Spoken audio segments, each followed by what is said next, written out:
Now, at least one person is happy with the job Anthony Albanese is doing, and that is, well, drumroll please, President Xi Jinping.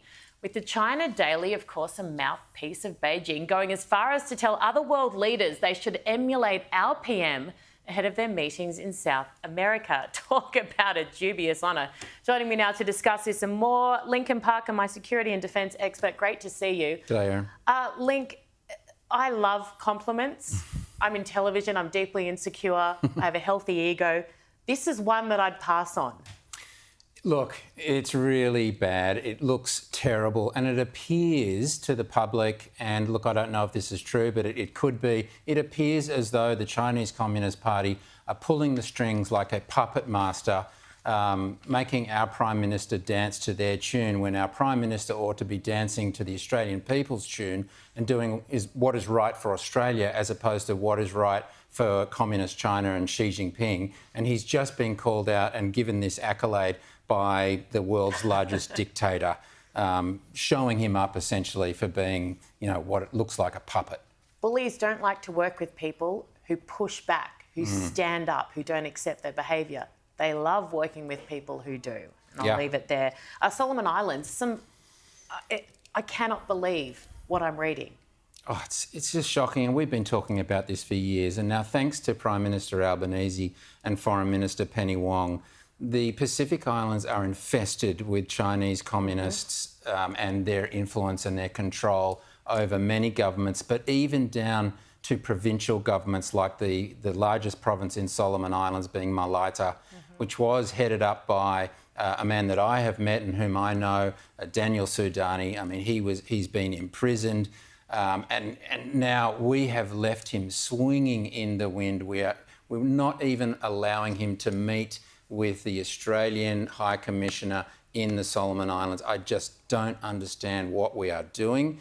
It is a disaster. And this is something that, remember, the Prime Minister and Penny Wong said prior to the last election that they would fix. Not only have they not fixed it, but they have put their accelerator on hard to make it even worse, and our national security is affected even more worse than it was before. A couple of things.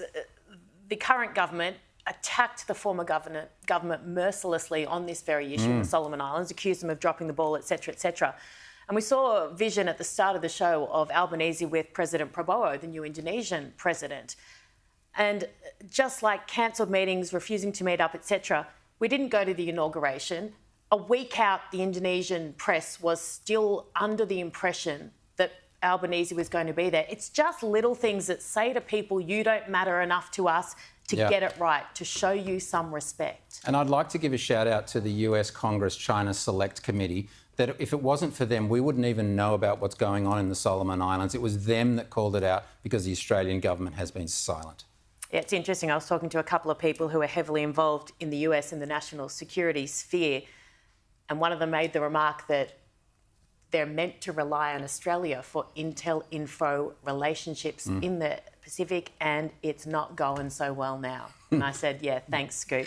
What else is going on? Anything? What is your reaction? I wanted to ask you to some of the appointments that Trump has announced. Well, look, I know that the left-wing media and the legacy media are making a lot of it, but certainly Pete Hegseth to head up Secretary of Defence is a fantastic choice. He's he's a combat veteran. He's got 2 Bronze Stars. You know, he's highly intelligent, was educated at Princeton and Harvard. And wrote a great book about eliminating wokeness out of the military, which, totally. That alone.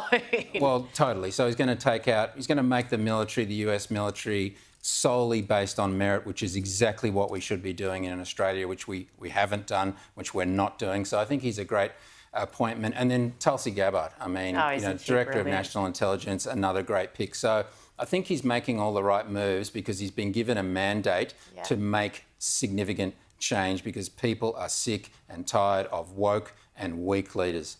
It's the end of it. Let's hope. Let's hope. Link, brilliant. Thank you so very much.